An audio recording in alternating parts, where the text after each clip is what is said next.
suis sûr que j'ai oublié certainement des personnes qui sont présentes, j'espère. D'abord, je voulais souhaiter la bienvenue, mesdames et messieurs les déportés, Monsieur le grand rabbin de Paris, Michel Gouyenheim,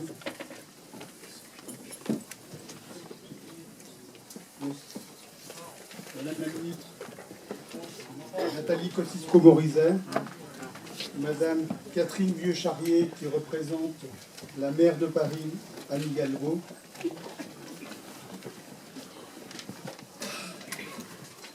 Monsieur le maire du 3e arrondissement, Pierre Heidenbaum, Monsieur Vincent Roger, Madame la conseillère du 4e arrondissement, Martine Benhanheim, Monsieur le président du centre Simon Wiesenthal, Richard Audier, Messieurs les représentants des cultes,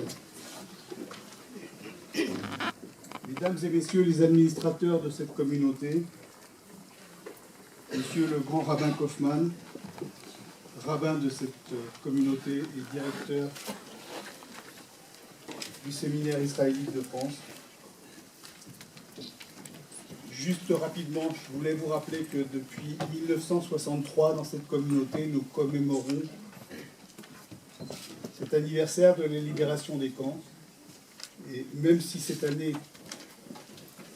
la date des 70 ans revêt une importance un peu plus forte que d'habitude, nous n'avons jamais manqué, depuis que cette communauté a été mise sur pied par le rabbin Liché, lui-même rabbin des déportés, ancien déporté, et à l'initiative de toutes les commémorations qui se sont célébrées ici, nous avons toujours été fidèles. Et je dois vous remercier parce que tout au long de ces années, vous étiez toujours très nombreux à venir nous soutenir et nous honorer de votre présence.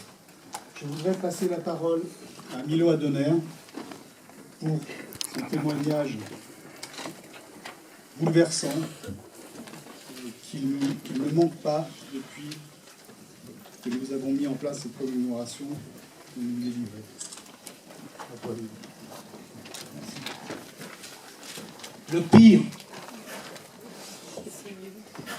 Le pire, c'est la faim. Avoir faim, attendre la coulée chaude. Le pire, c'est le froid. Le froid quand on a faim. Le froid des affamés qui tendent l'écuelle, attendant tout du temps, n'attendant rien d'eux-mêmes.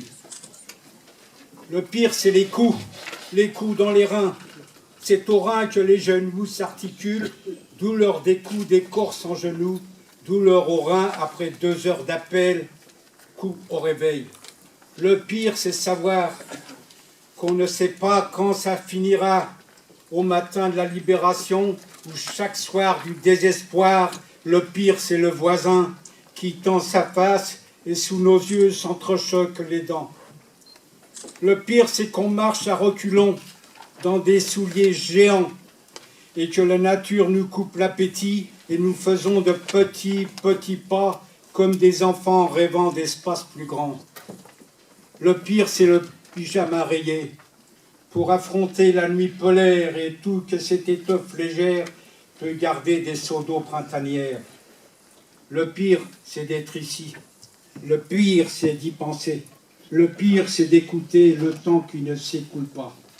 Ce poème a été écrit par Maurice O'Neill, poème écrit à Auschwitz en 1942.